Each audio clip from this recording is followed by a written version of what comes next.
Bible ఎక్కడి నుంచి వచ్చింది తెలుసా? బైబిల్ యొక్క చరిత్ర మీకు తెలుసా? ఈ వీడియోలో తెలుసుకుందాం.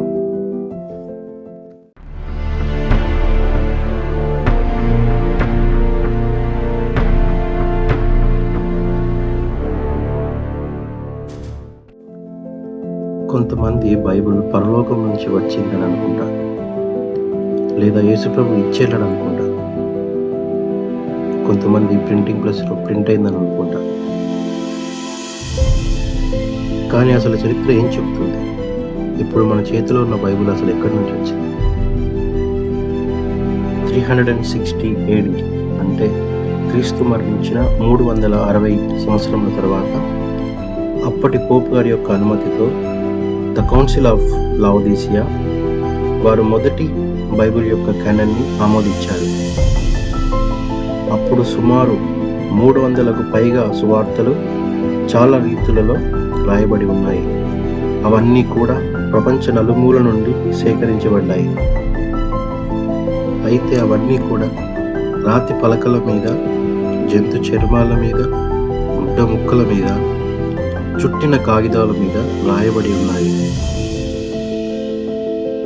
అప్పటి 37వ పోపుగా ఉన్నటువంటి మొదటి దామోసిస్ పోపు గారు సేకరించిన వాటిని పరిశీలించి అమర్చి పలు భాషలలోనికి తర్జుమా చేయడానికి పునీత జెరోమ్ గారిని నియమించారు. ఎందుకంటే పునీత జెరోమ్ గారు అప్పుడు గురువుగా థియోలాజియన్ అంటే వేదాంత శాస్త్రవేత్తగా, హిస్టారియన్ అంటే చరిత్రకారుడుగా శ్రీశ్రమలో డాక్టర్ పట్టాలు పొంది ఉన్నారు. పునీత జెరోమ్ గారు గ్రీకు, లాటిన్, హిబ్రూ భాషలతో పాటు యేసు ప్రభు వారు మాట్లాడినటువంటి అరమిక్ భాషను కూడా నేర్చుకొని ఉన్నారు.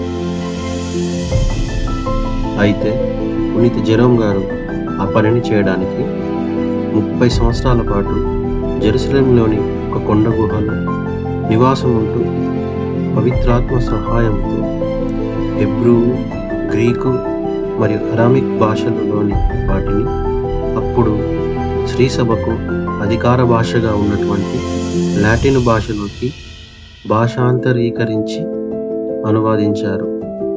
క్రీస్తు శకం 384వ సంవత్సరంలో మొదటి దామోసిస్ పోపు గారు మరణించగా 38వ పోపుగా సిరకస్ గారు ఎన్నుకోబడ్డారు. క్రీస్తు శకం 397వ సంవత్సరంలో దానిని పూర్తి చేసిన పునీత జెరోమ్ గారు సిరకస్ పోపు గారికి అందించారు. పోపు గారు ఆ పుస్తకాలను పవిత్రాత్మ ద్వారా పరిశీలించి వాటిని అన్ని కలిపి లాటిన్ వల్గేట్ అని పేరును పెట్టారు. వల్గేట్ అంటే ప్రజల కోసం అని దాని అర్థం. కొన్ని సంవత్సరాల తర్వాత పోపు సిరకస్ గారు లాటిన్ వల్గేట్గా ఉన్న పేరును మార్చి బైబిల్ అని పేరును పెట్టారు. బైబిల్ అంటే గ్రంథాల సంహిత అని అర్థం. అయితే అప్పటికి వాటిల్లో అధ్యాయాలు కానీ వచనాలు కానీ కోడించి లేవు. అప్పుడు 13వ శతాబ్దంలో అగ్రపీఠాధిపతి స్టీఫెన్ లగతన్ మరియు కార్డినల్ హుగో ది సాంక్తో కారో వారిద్దరూ బైబిల్లో అధ్యాయాలను చేశారు. తర్వాత ఒక ఫ్రెంచ్ ప్రింటర్ రోబర్ట్ ఈస్టెన్ మరియు ఫాదర్ డొమినిక్ శాంక్తిస్ పాగ్నుస్ గారు బైబిల్లో అధ్యాయాలకు వచనాలను క్రీస్తు శకం 1553లో చేశారు. బైబిల్లో మొత్తం 73 పుస్తకాలు ఉన్నాయి. వాటిలో మొదటి భాగం 46 పుస్తకాలను పాత నిబంధనగా, తర్వాత 27 పుస్తకాలను కొత్త నిబంధనగా చేశారు. క్రీస్తు శకం 1543లో ప్రింటింగ్ ప్రెస్ని తయారు చేశారు. అప్పుడు కొన్ని బైబిళ్లను ముద్రించి అందుబాటులో ఉంచారు.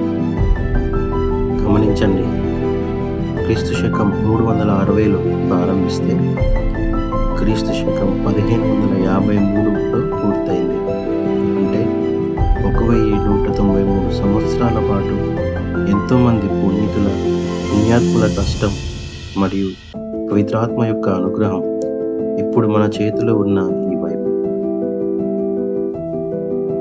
ఈ వీడియో మీకు నచ్చినట్లయితే లైక్ చేయండి, ఛానల్ని సబ్స్క్రైబ్ చేసుకోండి మరియు మీ అభిప్రాయాన్ని కమెంట్ రూపంలో తెలియజేయండి. ధన్యవాదాలు.